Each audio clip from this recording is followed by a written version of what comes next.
Lysandre somehow looks goofier than all of Team Galactic combined. Lysandre, meanwhile, complains about selfish, genuine reason. What obvious? He just assumes that somehow the heck is all of that together. Lysandre is just killing all. Team Flare. Ask any Pokemon fan what they think of Team Flare, and to say you'll get mixed opinions is being generous. Team Flare is infamous for being a bad, villainous team, and I don't mean that in the villainy way. People just think they're bad. Whether it's because of their shallow story or their forgettable admins or their lack of presence, ironically, considering how they look, almost every Pokemon fan has something bad to tell you about Team Flare. And you know what? A lot of those criticisms are fair. However, I think a lot of people misjudge Team Flare just due to a lack of understanding what they're really about. And you know what? I don't even blame players for not really taking the time to read Team Flare's dialogue. I mean, to be fair, by the time Lysandre shows up, the game has essentially conditioned you to not care about what it says. More on that later, but for now, all you need to know is Lysandre was a man who loved beauty and loved it so much he would do anything to preserve it. And when you give respect to the little amount of dialogue we got in this game, you will find underneath a tragic story of love. Hi, I'm Flyboy, and this is my latest entry in my series covering the many villainous teams of Pokemon. You can check out the playlist right here. We'll take a deep dive into Team Flare and rate them on my 4 unique metrics and put them on my villainous teams tier list. Now, this video is a little bit different from the other ones. Usually, going into these videos, from when I played Pokemon in the past, I kind of had a general idea of how they would rate, where they would land on the tier list, what I would give them on each metric. However, Team Flare surprised me. The Team Flare I had in my head from my childhood, from when I played these games, was almost incongruent with the one I saw when I replayed Pokemon X and Y. And I think it will surprise you how well written this team really is. So without further ado, let's get into the good, the bad, and the ugly of Team Flare. What I believe to be the most misunderstood and frankly underrated villainous team in Pokemon.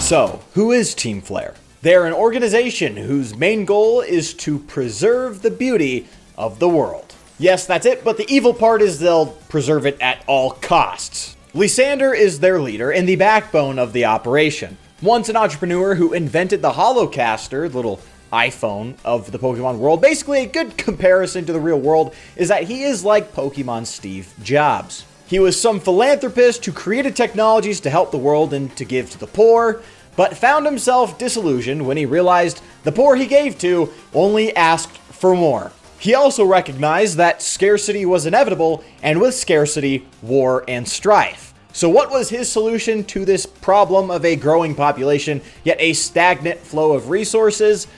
Let's just reset the world population. Yes, that is what he wants to do. Think Noah's Ark, think the flood in Genesis. That is what Lysandre wants to do. And fortunately for him, Kalos has a ultimate weapon that can do just that, laying dormant underneath the surface. Under him and the genius of the operation are a bunch of forgettable scientists, which are named Aliana, Bryony, Celosia, Mabel, and Xerosic. Now, outside of Xerosic, they don't really get a lot of screen time. They're just sort of there to sort of show you how Lysandre was able to make all of this tech, I guess. Regardless, an interesting member of Team Flare, on the contrary, is Malva, who is not only a member of Team Flare, but also of the Elite Four, and also runs a media conglomerate, sort of like CNN or Fox. Yeah, it's kind of crazy. And beneath her and everyone else, you have a bunch of nameless grunts and admins, sometimes literally nameless. These grunts aren't like Team Plasma's ideologues per se, and they're not really like Team Galactic's employees. Rather, they're more of a group of country club members. There is a fee to join, and it selects for wealthy people, which is actually a lot more interesting than it sounds, and we'll get to that later. Regardless, Team Flare is hell-bent on carrying out this global flood event for Lysandre. And basically what it does is it would annihilate all of humanity, annihilate all of the Pokemon in the world, and just leave the people in Team Flare's HQ, that being Team Flare themselves, as the sole survivors and the ones to inherit the Earth. Not unlike what happened with Noah and his family in the Bible. Hey, just wanted to interrupt the video real quick to let you guys know that I stream now every Monday, Wednesday, Friday at 6 p.m. Eastern, 4 p.m. Mountain Time. I play through all the Pokemon games and even do hardcore Nuzlocke challenges, and you get to hear my thoughts on these games in real time. You get to sort of see me develop my ideas and what I say in my videos. So just hit the live tab on my channel to check all of the VODs, and make sure to hit the bell icon next to the subscribe button so you get notified whenever I go live. Thanks, and enjoy the video.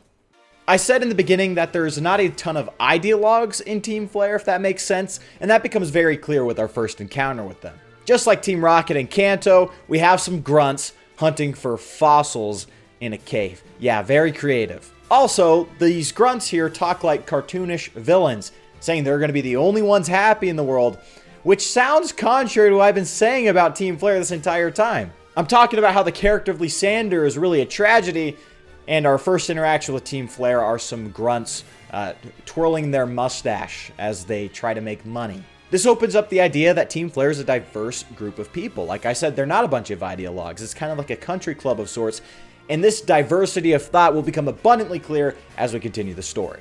Now, through Route 10 in Geosenge Town, we find that there's maybe a little bit more to the story with Team Flare than just trying to make money. We have some grunts inspecting these weird-looking stone formations and talking about some 3,000-year-old legend, which will become more important later on, of course. Now, one of the grunts dropped a banger line of dialogue, which I'm just going to read for you. In this world, the ones who have power are the ones who win. I mean, does it get more salient than that? That's exactly how this world works. But anyways, let's continue. Now, there's 3 big parts of the story coming up before we get to the grand finale where things really pick up. And all these 3 segments really do is explain the how of Team Flare's operations. There's a few good sort of lines of dialogue and character moments, which we will go over, but for the most part, this just tells you how the ultimate weapon is activated and powered.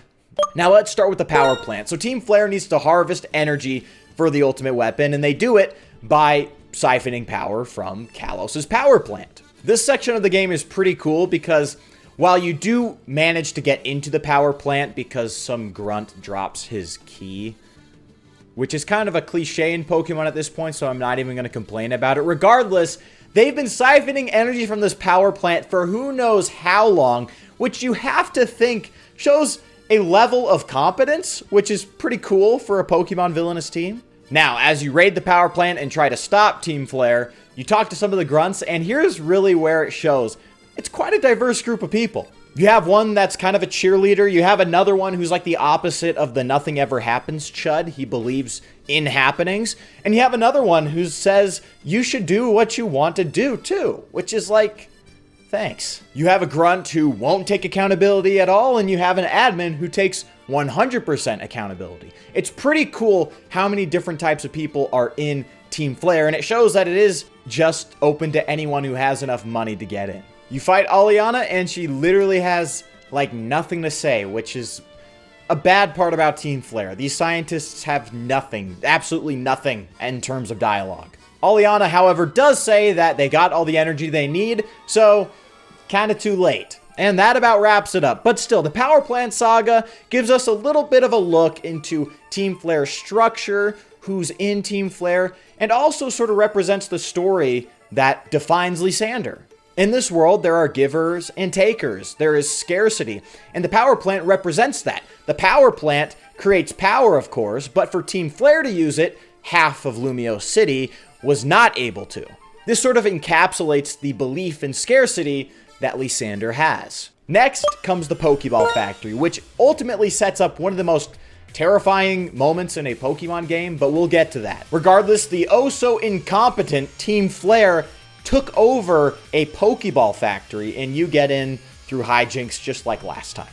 Now, as you go through the Pokeball Factory and root out Team Flare, there's some cool dialogue moments as per usual. One of these lines of dialogue was a literal nameless Team Flare grunt, which me and my viewers on my live stream named Wilfred. You finally get to the office deep into the Pokeball factory, and you find Celosia and Brioni interrogating, basically, the president of the Pokeball factory, pretty much begging him to join. In this interrogation, Celosia talks about how there's a 5 million Pokédollar fee to join Team Flare. Now, this is some cool little information we get about Team Flare's structure and how it really is kind of like a country club, but trust me, it becomes even more important and interesting when we learn about Lysandre later on. He doesn't want to join. You defeat the admin and the scientists. They really say nothing of note outside of that 5 million Pokédollar entrance fee. But you're too late again. Just like the power plant, they already have all the Pokeballs they need. They were actually planning on blowing up the factory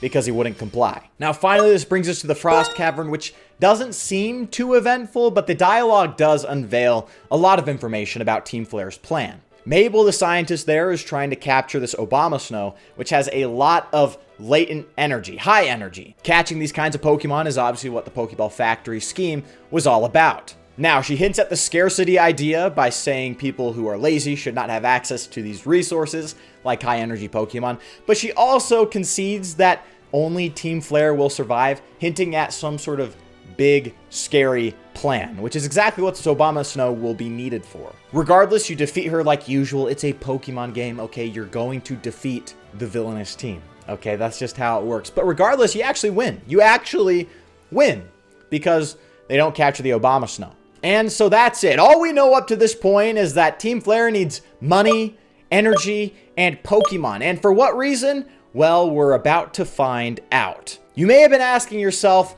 well, where's Lysandre? You hyped up Lysandre in the whole intro. Where the flip is he? Well, here he is. Here comes the dreaded Lysandre Holocaster PSA. Pokemon trainers, I come to you by the Holocaster to make an important announcement. Listen well.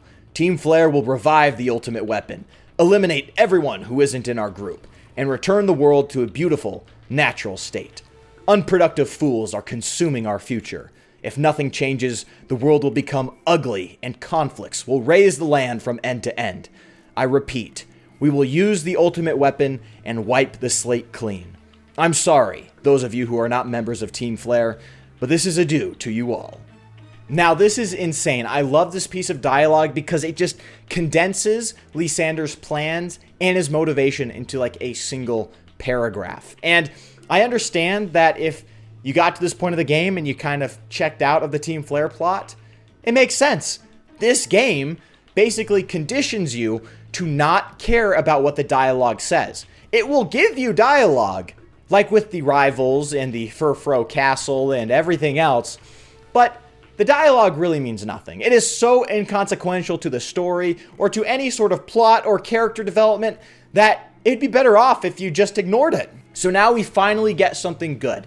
Something great, and most players are checked out. And this is a huge fault from Game Freak and their writing department, but we finally get to see Lysandre as the big bad villain he is. So let's take a deep dive on him. Now, while I haven't talked about Lysandre in this video up to this point, in Pokemon X and Y, there are a few interactions with him before this Holocaster PSA. And up to this point, us, the protagonists, only really know that he is a friend of the Pokemon professor of the region, Professor Sycamore. In these interactions, we do get bits and pieces of who he is and what his motivations are. And people take this as Game Freak trying to set up a twist villain. Somehow that entered the psyche. I don't know how. Like, obviously Game Freak was dropping hints this guy was evil. His neuroticism showed through in almost every sentence he said. Literally in your third interaction, in a single sentence, he goes from saying, I want to be a kind person, to calling people filth. But I digress. Lysandre is what I believe to be the remnant of Gen 5's character writing. I believe he's cut from the same cloth as N, Getsus, Zinzalin, Colress. In fact, sometimes I think his motivations are even more compelling. Now don't shoot me, okay? Don't kill me for saying that. Let me explain myself. And by the way, I'm only going to use dialogue from Pokemon X and Y. I'm not going to use outside sources. I'm not going to use the anime to prove he's good. I believe Lysandre is a great character in Pokemon XY. What makes him so compelling and interesting to me is his motivations. And really, you could distill his motivations to one thing, and that is love. Now that might sound insane, but just hear me out. First and foremost, Lysandre loves beauty. And one of the first conversations you overhear from Lysandre, he's talking to Diantha, who's a very beautiful movie star, and he says this: "Everything beautiful should stay that way forever. I would make this world unchanging and eternal, so all beauty will last forever." And if you're playing Pokemon Y, he instead says, "I would end the world in an instant so that beauty never fades." See, this is what I mean about his neuroticism. This guy's clearly not a good guy. It was never meant to be some big evil twist, okay? Regardless, this is important. The first time Lysandre talks about beauty is in the context of a beautiful woman, which I don't know if it's intentional, but it's almost Platonian. Like, literally Plato talks about this. The love humanity has for beauty starts with the human form, the human body. From there, our love for beauty expands, and for Lysandre, it expands to the whole world, to Kalos as it stands. In another interaction, Lysandre says, "Kalos is beautiful right now. There will be no foolish actions if the number of people in Pokemon do not increase." Lysandre wants to preserve the beauty of the world, and he bought into a Malthusian theory about population. So, what's the solution to overpopulation destroying the beauty of the world? Well, depopulation. Not just depopulation of specifically the filth of the world, as Lysandre puts it. Lysandre recalls on a legend of his ancestor's older brother who selfishly used an ultimate weapon, the one we'll see later, to destroy the world. Lysandre doesn't end there though. He has a nuanced take about the usage of the ultimate weapon. While he might not agree with the intentions and the selfishness of his ancestor's older brother, he does say the ultimate weapon did manage to wash the world clean of that era's filth. Okay, but what and who is the filth? Well, this is where Lysandre's worldview really comes into picture. He believes that humanity can be divided into two types of people: the givers and the takers, the chosen and the filth. So let's talk about the chosen. Lysandre has a core belief that there are few exceptional people in the world that really make things happen. And you know what? To any observer of history, this is logically sound. I mean, just think about it. George Washington, Julius Caesar, like Napoleon, like these few men shape basically all of human history. Now, this doesn't mean Lysandre is fatalistic, and actually, we'll get into that a little bit more at the end of the story. He just believes there are people who are exceptional, and these are the people that need to actually work to make the world a better place. Now listen, it is vital that this world become a better place, and the people in Pokemon chosen to make the world better must work tirelessly to achieve this goal. Now, the greatest tension that builds from this belief is that he thinks you, the trainer, are one of the chosen. The children chose by the professor. I wonder what potential they have. And before the Holocaster PSA, it's almost like he's trying to get the protagonist to get on board with his vision before he ultimately gives up. Professor Sycamore told me you can now wield Mega Evolution. That is truly wonderful. With that power, you can steer your future in a better direction. We can't just cover up the old filth with new filth. I implore you to consider what we need to do to change the world into a new, beautiful world. It's really cool to see how the writers have Lysandre confront not necessarily contradictions to his worldview, but obstacles nonetheless. The protagonist being a chosen one in his views, but not seeing eye to eye with his vision, and ultimately later, he has to come face to face with his own fate, but we'll get to that. Now, I said Lysandre believed there were two groups.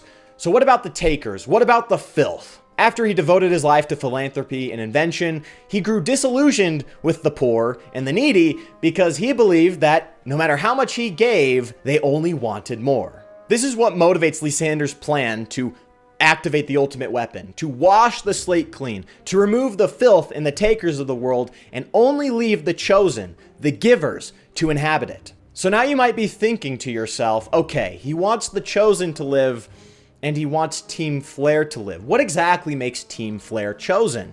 To the average person, this seems contradictory. Team Flare seems like to be the problem. They're rich, they're stuck up, they're greedy, they're vain. Why does Lysandre want to save them? I mean, hell, there's a 5 million Pokédollar fee to join, so what gives? What is Lysandre thinking here? This seeming contradiction has led people to come up with insane fan theories where like Lysandre really wanted to kill Team Flare and not the rest of the world, but let me set it straight. Lysandre believes scarcity is the root of our problems, of war, of strife, of famine. He's a Malthusian. That's just how it works. However, scarcity isn't just a state of being. There is a psychology to it. Those who don't have abundance and wealth food, whatever it may be, enter survival mode psychologically. They want and they will take. Lysandre selecting wealthy people to join Team Flare because he wants people who aren't in this instinctual survival mode. Lysandre isn't making a moral judgment here. He's not claiming that the rich are more moral than the poor or more worthy. He is a cynic. It's almost psychopathic how cynical he is. He wants to root out war and strife. He sees scarcity as the root of it, and he doesn't want anyone who has even thought or been in a scarcity mindset to live in his new world. Is this a horrifyingly pessimistic view of human nature? Yes. Is it like scarily psychopathic and cynical? Also yes. But it's logically sound. So you might be asking, well, what about Pokemon? This is a Pokemon game, right? We've talked a lot about human nature. What about Pokemon? Well, we'll get to that in a moment. What I've gone over is the motivations of Lysandre. He's a lot more complicated than people think. There's a solid foundation there for a great villain, for great motivation. However, you really don't get a lot of time to explore his character. He has less than 1,500 words in this entire game, and it's honestly a disservice to this awesome character. Anyways, back to the story. We find ourselves in Lysandre Labs. It's hidden under a very inconspicuous cafe, very reminiscent of Team Rocket. Once again, you get in and you're immediately confronted by the big man himself, Lysandre. Now, Lysandre talks about how the world will end and only the chosen ones should be able to enter this new world. And he asks you, are you here? Are you one of the chosen ones? Or are you trying to stop me? And we battle, and his music's awesome, and this is awesome. Dude, the Lysandre glaze is unreal. I can't keep doing this. Now, Lysandre seems to be talking in a very fatalistic way as we approach the launching of the ultimate weapon, right? He talks about the chosen people. He talks about how the world is doomed. But we'll soon find out he really doesn't believe in fate. Now, Lysandre Labs is really more of the same. You just go around battling a bunch of grunts. You battle the scientists again. There's really not a lot of dialogue that matters here at all, really. But there is one room where you get a lot of background on the backstory of not only Lysandre, but the Kalos region itself. It talks about a man named AZ. AZ had a Floette that he loved with all of his heart. However, Kalos was in a war and he had to send his Pokemon to war where it eventually died. AZ built a machine that absorbed the life force, the energy of other Pokemon to revive it. It granted him and his Floette immortality. However, he still wanted revenge on those who had harmed it. He converted this machine into what we know as the ultimate weapon, which can use the life force and energy of Pokemon to wreak havoc and destruction on the whole world. AZ destroyed the planet and was forced to wander aimlessly, and he held the key to the ultimate weapon if it ever needed to be used again. AZ is a tragic story of men's passion and love leading them to do reckless and dangerous things. A story that is reflected in Lysandre. In this same room, there is a little paper we can read that tells us about Lysandre's past. When I was young, I went on a journey around Kalos with my Pokemon. I reached out to help those suffering because they had nothing. At first, they were grateful, but eventually, they began to take my help for granted and demand more and more. Well, fools like those people consume the Kalos region. This world is stable and secure, so the population of people and Pokemon continues to increase unabated. But there is a limit to the amount of money and energy the world is capable of producing.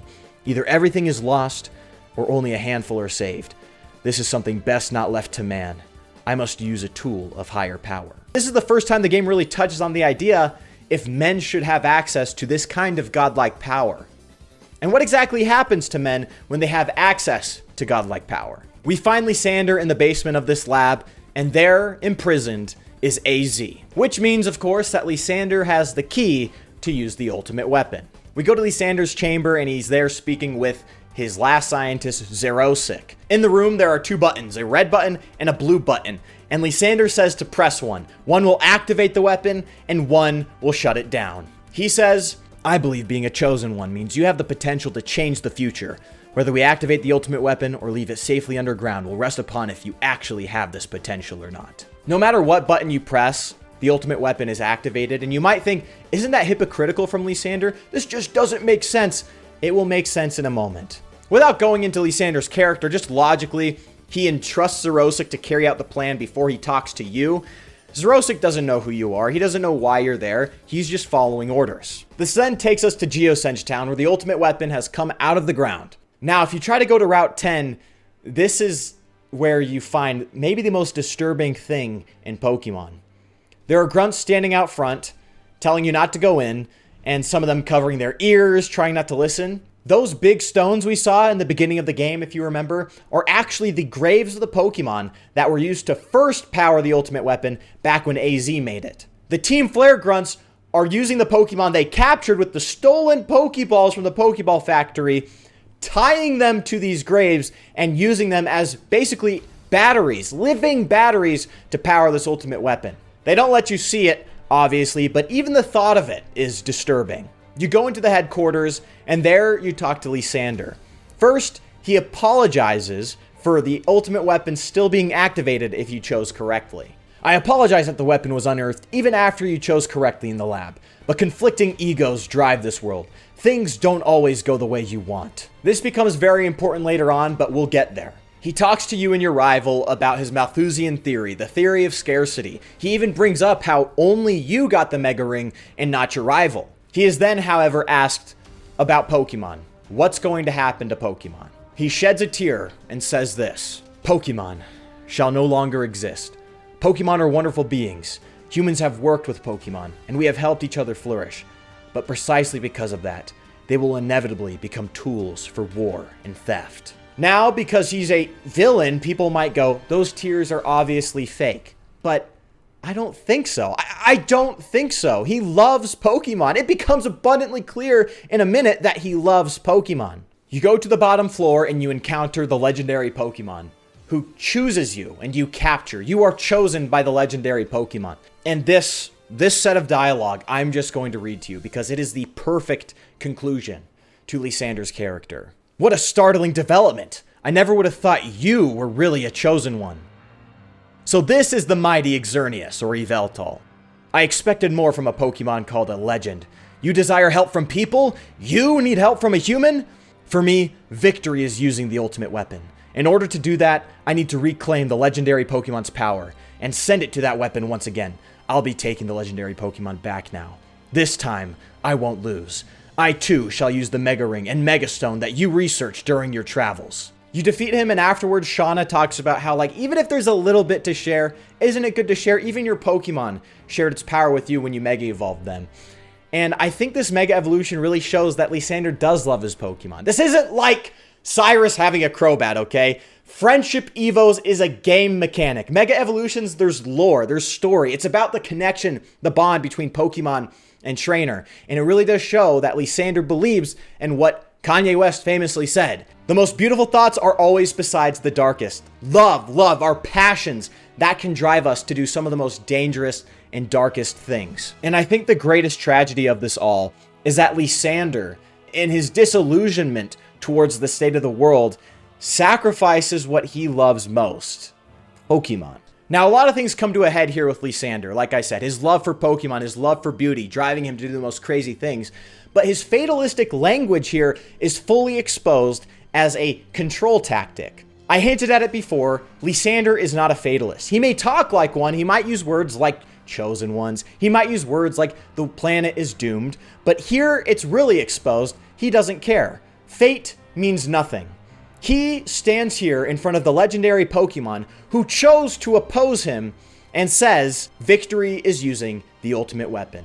Victory is him carrying out his goals. He is not a believer in fate. He does not follow fate. He is not a partaker in the fate of the world. He believes he is the architect of it. He has a God complex. And I think there is a great lesson here from Game Freak. Who are we to determine how power like this is wielded? Who are we to make the final judgment on whether one shall live or one shall die? It is not just foolish, it is evil. And I think Lysandre's character does a really good job sharing that message. He then threatens to either give you immortality, to always watch all your loved ones die over time and how the world will never become beautiful again, or he threatens to kill you if you're in Pokemon Y with the ultimate weapon.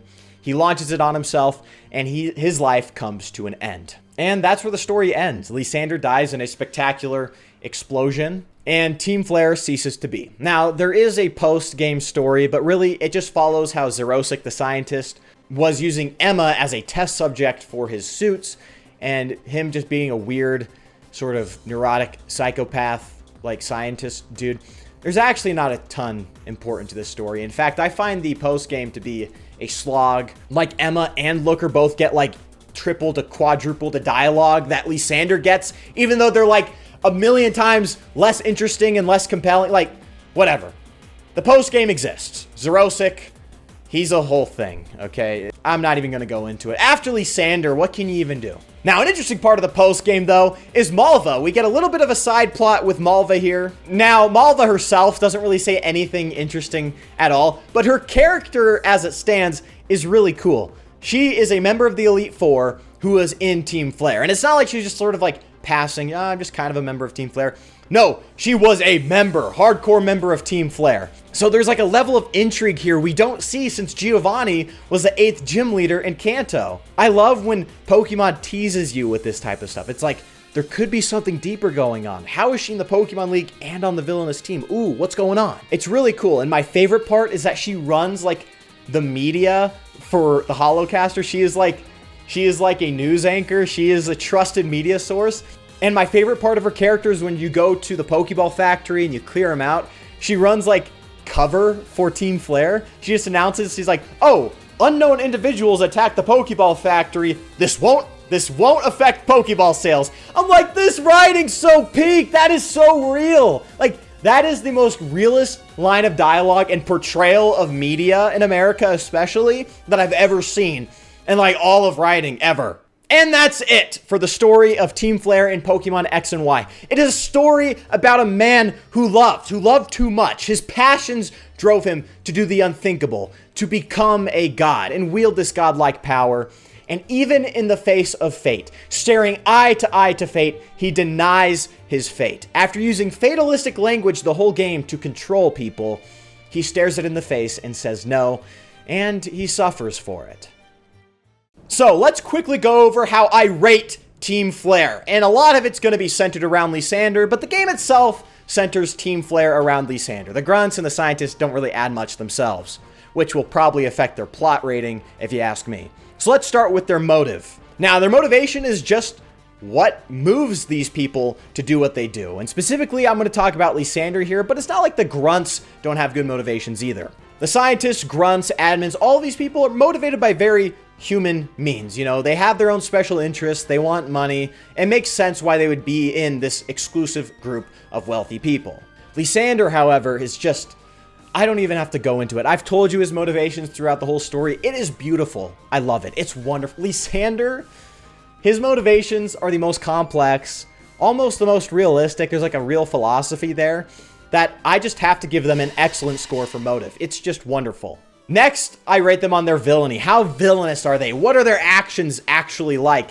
And you know what? I'm going to tell you right now, they're getting an excellent score. They were starving half of Lumio City of its energy to power this ultimate weapon that was powered by the lives of Pokemon. They used Pokemon as human batteries, okay? They tied Pokemon to graves so that it could be used as energy. That is metal. And I'm not even talking about right now the genocidal Noah's Ark plan that Lysandre had.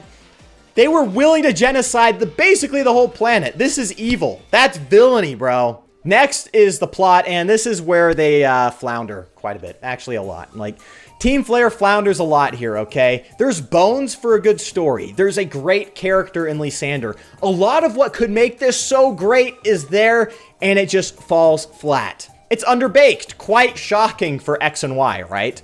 X and Y being underbaked? There's no way. The pacing's all off. It's like Johto Team Rocket. There's just parts of the game where they don't show up at all. And there's parts of the game where it's like, it takes over the whole story. It's ridiculous. But it isn't all bad.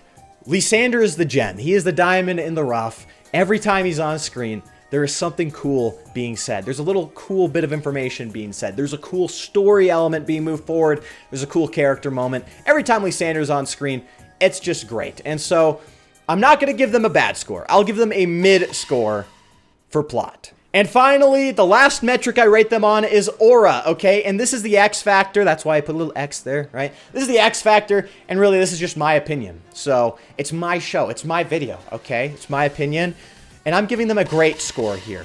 Now, you might be thinking, aura? What's auriful about them? They look goofy. No, okay, what you call goofy, I call drip. Look at them.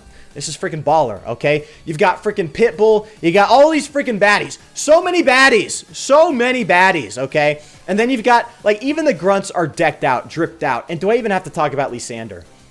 Every time he's on screen, he's demanding presence, okay? It is awesome, okay? He demands your attention. That is the definition of presence. Team Flare's got aura. They freaking activated a godlike ultimate weapon. That is aura, okay?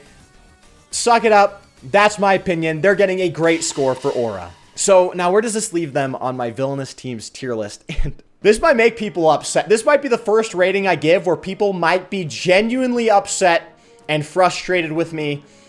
But here it goes. I'm ranking them a B above Team Galactic. Yes, above Team Galactic. Sue me. Sue me, okay?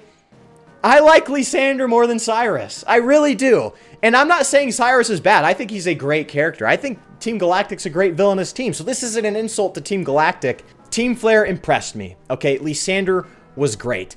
I went into this thinking they were going to be my first D ranking, or at least below Team Rocket 2, and they weren't. Lysandre just had so much presence, so much good writing. Well, I wouldn't say so much. More of a quality over quantity type deal going on with him. But that's why I give them this ranking. Argue with me in the comments. I'd actually love if you guys would argue in the comments. I don't think people talk enough about Lysandre, his motivations, what he does. Am I wrong? Do you agree with me? Do you not agree with me? Leave it down in the comments below.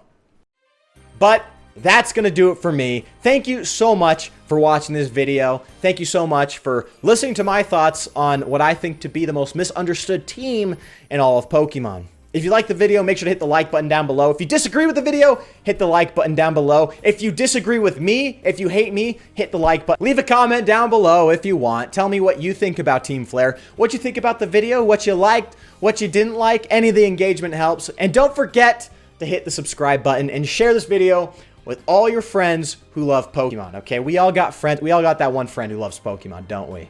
Again, that'll do it for me. Always remember, Jesus Christ is King. I'm Flyboy, and until next time, peace.